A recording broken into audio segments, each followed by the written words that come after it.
In this Reddit story, a man tries to kill his neighbor and his wife. Last year, my neighbor plotted to kidnap and murder my wife and me. I was working from home one morning and heard a knock at the door at 8 a.m. I ignored it at first, hoping whoever it was would go away. After a minute of knocking, I opened the door. It was my neighbor who I had spoken with a few times. My wife was at work, and I could tell he was surprised when I opened the door and not my wife. He was expecting her to be home and not me. He noticed that I recently purchased a new car and asked if I could show it to him. He tried to walk inside, but I asked him to walk around to the garage because of the ongoing coronavirus pandemic. I showed him the car, and he was acting strange. He always kept one hand in his pocket. My garage is very small, so we were in close proximity to each other. He kept inching closer to me, which made me uncomfortable. He brought an opened Coke bottle filled with a tan liquid and said, "I brought you a Coke." I declined the offer. After a few minutes, he asked if he could see my gauge cluster in my car. We walked around to the driver's side, and I sat in the driver's seat to turn on the car and show him the gauge cluster. With the door open, there was very little room between the side of the car and the garage wall. After turning on the car, he pulled a large hunting knife to my neck. I immediately grabbed his wrist and slammed him back into the wall. At this point, we are wrestling between the car and the wall as I try to get the knife away from him. During this 30-second period, it seemed like an absolute miracle that I was not stabbed. However, the blade did graze my stomach multiple times. I was eventually able to grab the knife and force him out into the driveway. Immediately after grabbing the knife, he started saying, "What are you doing? I was just trying to show you my knife," and acting as if I had just assaulted him. I was in such a state of shock that I actually started to believe him and wondered if I had overreacted.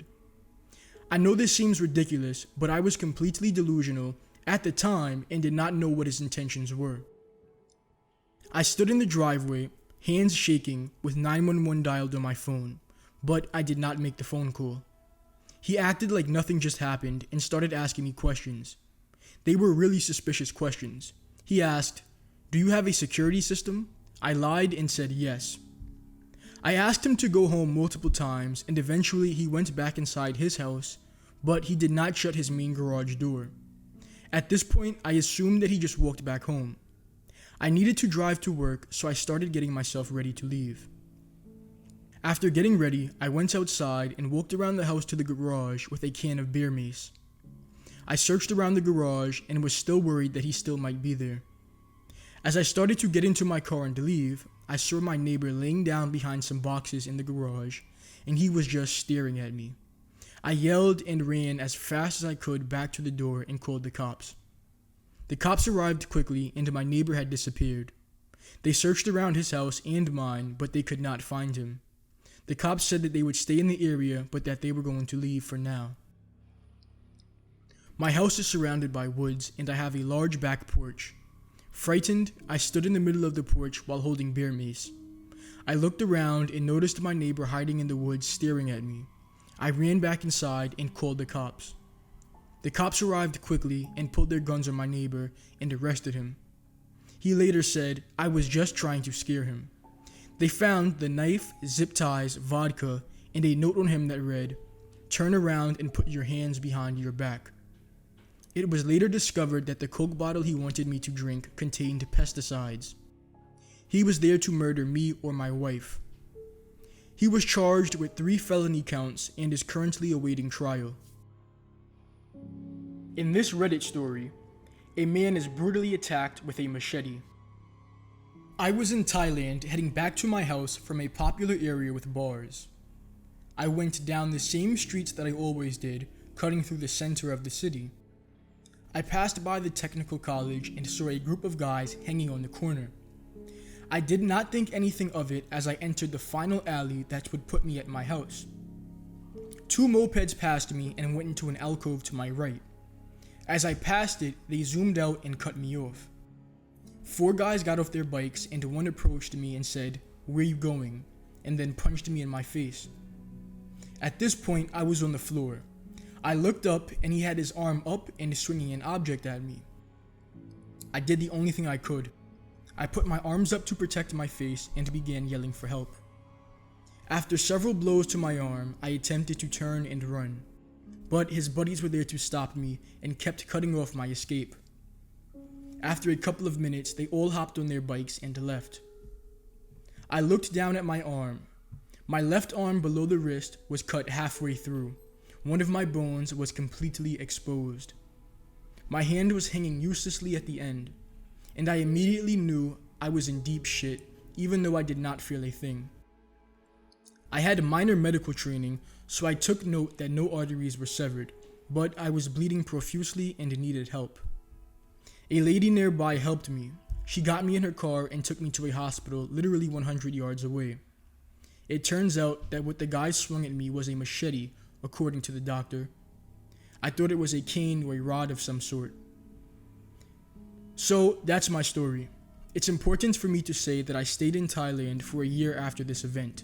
Despite friends' pleas for me to leave and come home, I was not about to let that shit ruin a lifetime of opportunity for me. I have full function of the arm and hand now, and after 4 years of drinking to bury the memory, I'm happy to say that I started therapy 6 months ago.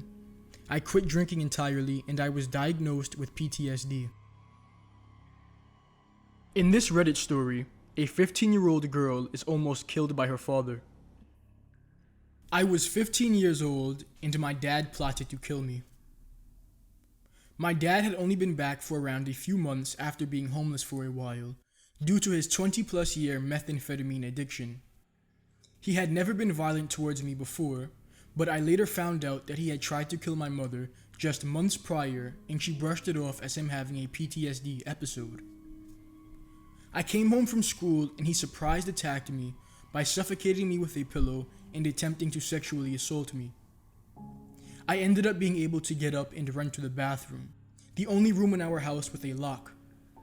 He grabbed the door, but I found a sharp object in the bathroom and told him to back up or I'd kill him. I somehow was able to shove the door shut and lock it. He tried to get in the bathroom but couldn't.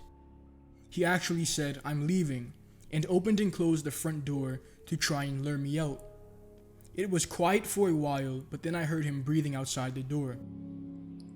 He eventually left after a few hours, taking the money I had hidden in my bedroom, and called a relative telling them I'd been in a terrible accident and he needed a ride to the hospital. He ended up running when dropped off and was missing for a year. His body was later found by a fisherman at his favorite lake when he was growing up. They found high levels of methamphetamine in his system, and it appeared to be a suicide.